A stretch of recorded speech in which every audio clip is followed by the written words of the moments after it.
எப்படி விளையாடணும், எப்படி வாங்கணும், எப்படி விற்கணும், எப்பவெல்லாம் வாங்கக்கூடாது அப்படிங்கிறதெல்லாம் இவங்க நல்லா நுணுக்கமான மனிதர்கள்.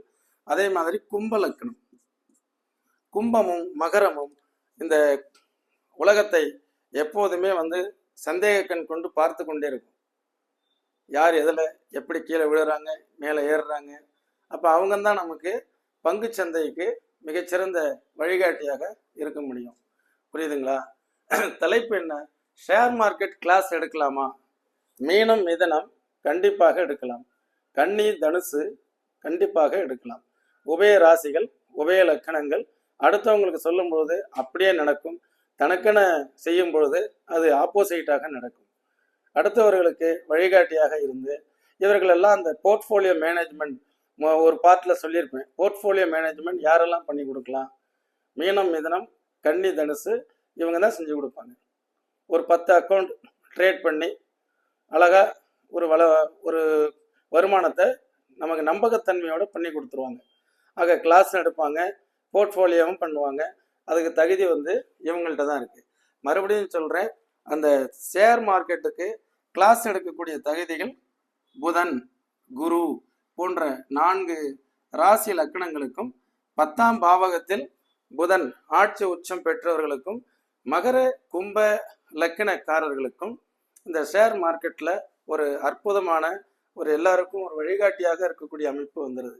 அடுத்தது ஷேர் மார்க்கெட்டில் கிளாஸ் எடுக்கிறதுக்கு வேற எந்ததெல்லாம் தகுதிகள் இருக்கு ஜாதகத்தில்?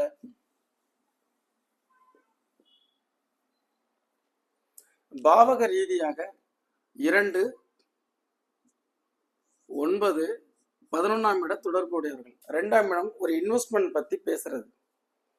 9ஆம் இடம் அதை பெருக்கிறது அந்த அதிர்ஷ்டத்தினுடைய அடிப்படையில். 11ஆம் இடம் லாபத்தை அடைவது.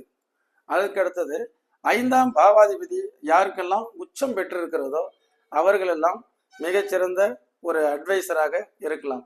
இப்போ ஒரு லக்கணத்துக்கு பார்த்தீங்கன்னா 5ஆம் பாவாதிபதி யாருக்கு இந்த உச்சம்? மேஷ லக்கணம், சூரியன் அப்படிங்கிறது உச்சம் பெற்று 5ஆம் இடத்துல இருக்கு. இவர் நல்ல பங்கு சந்தை வணிகத்துல மிக அற்புதமான வியூகம் வகுக்கக்கூடியவர். சூரியன் எப்பொழுதுமே ஸ்திரத்தன்மையான ஒரு பிளானட். அதாவது 5ஆம் பாவாதிபதி ஸ்திர ராசிக்கு உண்டானவர். லக்னத்தில் இருக்கும் பொழுது அழகா இந்த இதுல உள்ளதை சொல்லி கொடுப்பார். நெளிவு சுழிவுகள் எல்லாம் தெளிவா ஸ்ட்ரிக்டா இருப்பார், ஸ்ட்ரிக்டா சொல்லி கொடுப்பார். அதே மாதிரி இந்த ரிஷப லக்கணத்துக்கு 5ஆம் பாவாதிபதி புதன் உச்சமாகிறார். இவரும் இந்த புதனுக்கும் இந்த ஷேர் மார்க்கெட்டுக்கும் நிறைய தொடர்பு இருக்கு. ஆக இவரும் அழகா உங்களுக்கு நல்லா எக்ஸ்பிளைன் பண்ணுவார். எல்லாம் புரிந்தவராக இருப்பார். உலக ஞானம் இவருக்கு ரொம்ப ஜாஸ்தி. எப்பொழுதுமே அவர் அந்த பங்கு சந்தை வணிகத்தில் நீங்கள் லாபகமாக தப்பித்து கொள்வது எப்படி, ஒரு லாஸ் ஆனதை அதை எப்படி ரெக்கவர் பண்ணணும், இதெல்லாம் அற்புதமாக சொல்லி கொடுப்பாங்க. அதே மாதிரி மிதுன லக்கணம், பொதுவாகவே மிதுன லக்கணத்துக்கு அந்த அமைப்பு இருக்கு. இருந்தாலும் 5ஆம் பாவாதிபதி உச்சம் பெற்று 10ஆம் இடத்துல இருந்ததுன்னா இவரும் மிகச்சிறந்த ஷேர் மார்க்கெட்டில் பணத்தை போட்டு எடுத்துருவார். 5 போய் உச்சம் பெற்று 10ஆம் இடத்துல இருக்கு, தொழிலாவே செய்யலாம் அவர்ல. சரிங்களா? அடுத்தது கடக லக்கணத்துக்கு 5ஆம் பாவாதிபதி உச்சம் பெற்று இங்க இருக்கும் செவ்வாய்.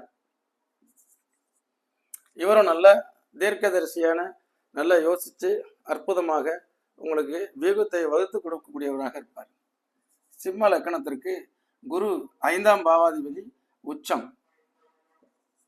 சிம்ம லக்கணமாக இருந்து 5ஆம் பாவாதிபதி உச்சம் பெற்று 12இல் இருக்க அடுத்தவங்களுக்கு நல்ல பெனிஃபிட், ஆதாயம் இவர்னால உண்டு. அழகாக இவர் நல்லா கற்றுக் கொடுக்கக்கூடியவர்.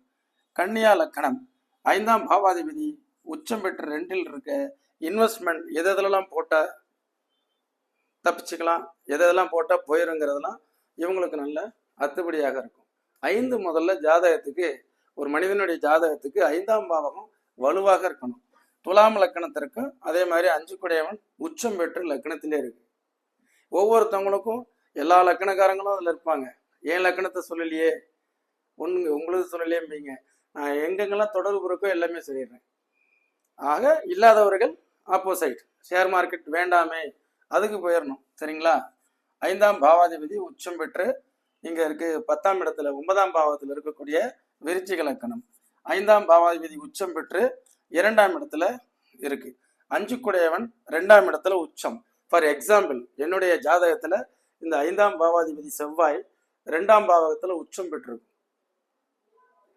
அதே சூரியனும் உச்சம் பெற்று 5ஆம் இடத்துல இருக்கு. அதனாலதான் அந்த வியூகம் வகுத்து கொடுக்கறது, புரிஞ்சுக்கிட்டீங்களா? உங்களுக்கு வியூகத்தை வகுத்து கொடுக்கறது, கிளாஸ் எடுக்கிறது, ஜோதிடத்துல நிறைய ரிசர்ச் பண்ணது. அப்ப 2ஆம் இடம்ங்கிறது வாக்கு, நான் சொன்ன மாதிரி நடக்கும்னு சொல்றது. ஆக நம்ம ஃபீல்டில் 25 வருஷமா நிக்கிறோம்ல. என் லக்கணம் வரும்போது என் கிரகம் தொடர்பு இருந்ததுன்னா நான் ஓப்பனா பேசிடுவேன். என்னுடைய லக்கணத்துக்கு இது 2ல செவ்வாய் உச்சம், நமக்கு பொய் உரைக்கிறதுக்கு வராது. 5ங்கிறது வியூகம், உங்களுக்கு சக்கர வியூகம் வகுத்து கொடுக்கறது. புரியுதுங்களா? இதெல்லாம் தெரிஞ்சுக்கிட்டீங்கன்னா நல்லது. ஆக மகர லக்கணமா இருக்கும். 5 குடையவன் 3ல உச்சம். மகரம் நல்ல ஒரு கிங் மேக்கர், ஐடியா கொடுக்கறதுல மிக மேர் நாட்கள். அதே மாதிரி கும்ப லக்கணமா இருக்கும். 5ஆம் பாவாதிபதி 8ஆம் இடத்துல உச்சம் பெற்றிருக்கும். தனக்கு பயனில்லை, அடுத்தவங்களை கரை சேர்த்து விட்டுடும். மீன லக்கணத்திற்கு 5ஆம் பாவாதிபதி சந்திரன் இங்க இருக்கும் உச்சம் பெற்று. இவங்களும் பங்கு சந்தைகள்ல மிக அற்புதமாக கிரிப்டோ கரன்சி அப்படி எல்லாமே இவங்களாம் நிறைய அனலைஸ் பண்ணி வச்சிருப்பாங்க. என்ன நேயர்களே, நிகழ்ச்சி பயனுள்ளதாக இருக்கிறதா? பிடித்தால் பகிருங்கள். மேலான உங்களுடைய கருத்துக்களை எழுதுங்கள். எப்படி உங்களுக்கு வீடியோஸ் ஷேர் மார்க்கெட்டில் வேணும்னு கமெண்ட்ஸில் போடுங்க. எனக்கு தெரிந்தவரை, எல்லாம் தெரிந்த மனிதர் இல்லை, எனக்கு தெரிந்தவரை உங்களுக்கு சொல்ல கடமைப்பட்டிருக்கிறேன். என்றும் உங்கள் ஜோதிட வாழ்வியல் ஆலோசகராக. நன்றி, வணக்கம்.